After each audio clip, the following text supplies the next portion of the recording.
Alors, j'ai demandé à notre avocat de conseil, maître Delphine Meillet du barreau de Paris, d'intervenir parce que il y a plein d'habitude des sujets légaux, les sujets de droit, on ne s'y intéresse pas toujours, mais là il y a 2-3 questions que je voulais lui poser. Maître, est-ce que vous êtes prête à répondre à quelques questions d'une façon très concise? Ok, attention.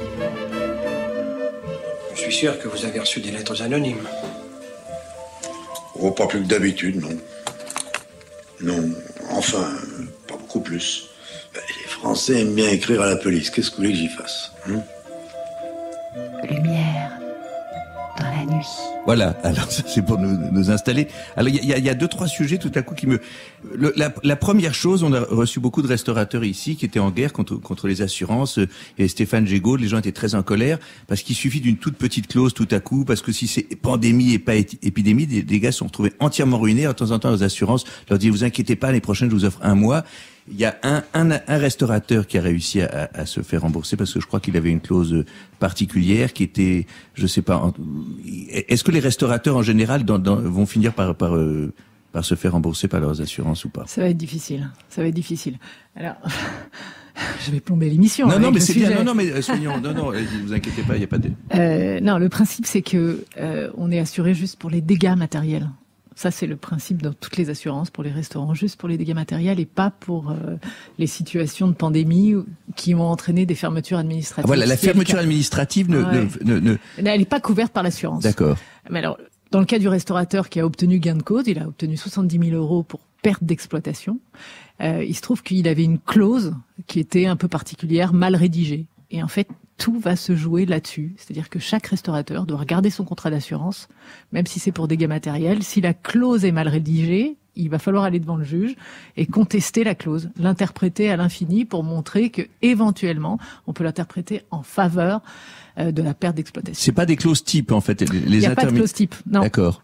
Elles sont. Il faut regarder chaque contrat. Chaque contrat diffère. Et en fonction de la clause et de l'interprétation qu'on peut en faire, on peut avoir de gain de cause. C'est le cas du restaurateur. Donc il n'y a pas de bras de fer de l'État à faire avec les assurances. Il n'y a pas de... C'est-à-dire? Non, mais je sais pas, l'État peut pas forcer les assurances. La loi, c'est la loi. Là, c'est une relation entre parties, entre l'assurance et le restaurateur, et c'est la guerre. Il se trouve qu'il y a des restaurateurs dont des chefs étoilés, Marc Vera par exemple, ils militent. En fait, ils font les du grands lobbying. maigrissent, les maigres meurent. Non, en fait, eux, ils militent pour que au moins 25% de la perte d'exploitation soit pris en charge par les assurances par principe. Parce qu'il y a 30 000 restaurants qui vont fermer. Mais c'est face à face, c'est les restaurateurs face aux assurances. L'État peut rien. D'accord. L'État peut rien. Autre sujet. Pardon, je vous L'État a déjà résumer donné beaucoup. En quelques phrases des énormes sujets. Qu'est-ce que ça veut dire l'obligation d'aller à l'école? C'est d'obliger qui? Les écoles, les profs, ou il y a des parents qui sont encore réticents le 22 juin? Alors en fait, c'est déjà juste pour être clair, c'est l'obligation d'instruction. On n'est pas obligé d'aller à l'école, on est obligé d'instruire son enfant. C'est-à-dire qu'on peut même faire école à la maison. C'est un truc qui est possible. C'est qu'il faut rendre les devoirs, par exemple, quand même. Oui. Ça, mais c'est l'obligation. C'est de 3 ans à 16 ans, on est obligé d'être instruit. Mais on peut être instruit à l'école. Mais concernant l'obligation de retourner à l'école, la réalité, c'est que ce sont les profs qui sont obligés de retourner à l'école, mais pas les élèves. L'élève doit retourner à l'école, mais si jamais il y va pas, il n'y a pas réellement de sanction, il n'y en aura même aucune. En revanche, le prof qui ne retourne pas à l'école, il peut y avoir une retenue sur son salaire, voire un licenciement plus compliqué. Il y a des syndicats de professeurs qui s'y opposent, là, j'ai pas...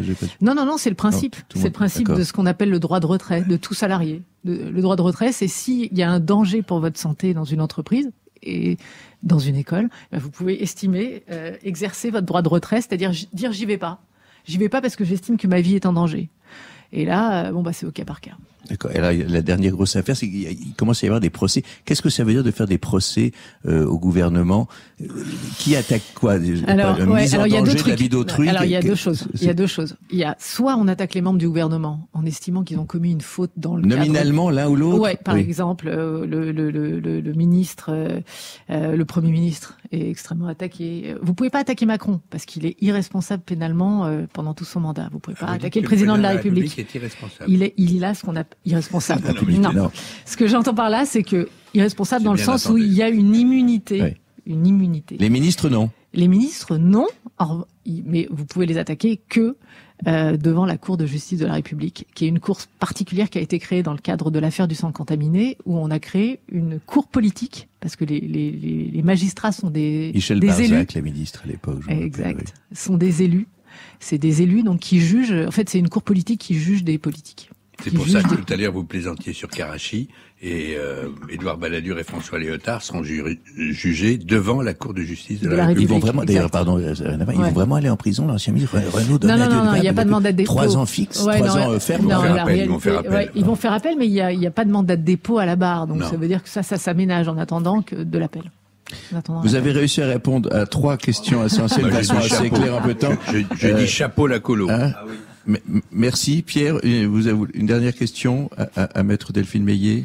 Est-ce que je peux être envoyé demain? D'où? Alors, parce que vous avez plusieurs. Ah, mais Pierre, d'où? Alors, vous pouvez être envoyé, parce que vous êtes, donc, de c'est à vous, ça serait quoi une faute grave pour que Pierre soit envoyé à la télévision? Un gros mot. Ah ouais, non, une insulte Un mot suprême, une insulte suprême. C'est vrai? Ouais. Oui. Ça, d'accord. Et c'est quoi, vous avez participé à cette aventure Molotov de tout sur le...